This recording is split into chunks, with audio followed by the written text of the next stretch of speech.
almost inevitable, but it need not go on, and certainly should not be encouraged.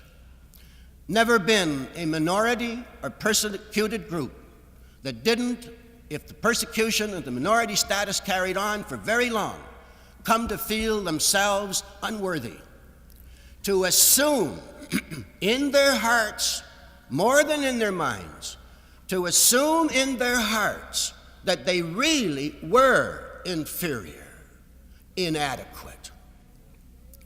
You can put a man in jail for 1 month and destroy his confidence because he begins to assume that he's that which he's been categorized as being.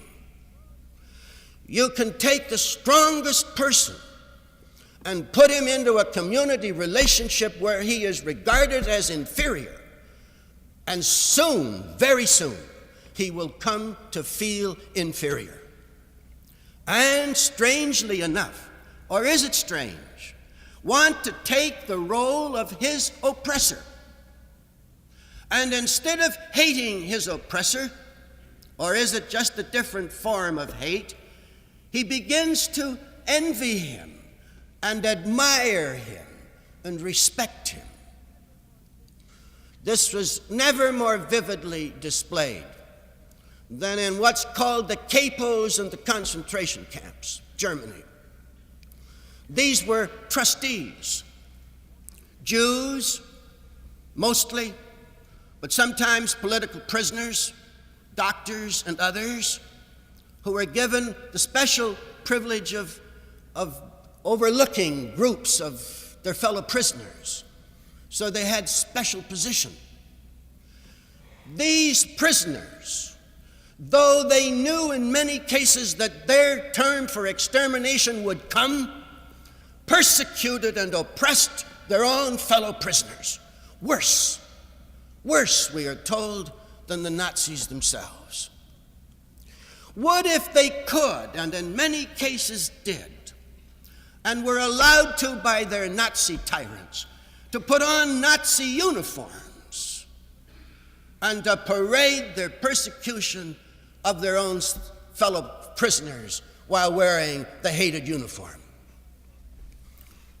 To begin to love and adore the one who destroys you. It may be a matter of survival, but it's in the records, and we need to learn more about it. There isn't anyone who doesn't know and hasn't had some experience with the phenomenon. All of those, almost all of those ethnic groups that came to this country in the early days and still tried as quickly as they could to lose their characteristics, shamed of their language, children punished for speaking Yiddish or speaking their native Polish or German language, trying to avoid any kind of ethnic foods or behavior which would draw attention to themselves, trying to merge themselves in the community, to pass, so that they would no longer be in the inferior, scorned, rejected, shamed role or group, but become like their oppressors. People with wavy hair, wearing caps at night to straighten out their hair. This is self-hate, well known to all who paid any attention to the saga of the Jews. They've had a terrible time trying to preserve their own integrity, their own dignity, and their own sense of worth in an environment that repudiated and rejected and shamed and scorned and punished and persecuted and destroyed them. What more natural than that they begin to assume that they're inferior? And then when they can, to take that upper hand and to become like their overlords, to destroy even themselves. No wonder that women have turned in this way, The blacks have a beautiful expression for it, see, to pass. Even the blacks work to wash out their blackness so that they become like the white folk, and then reject and scorn their former own people,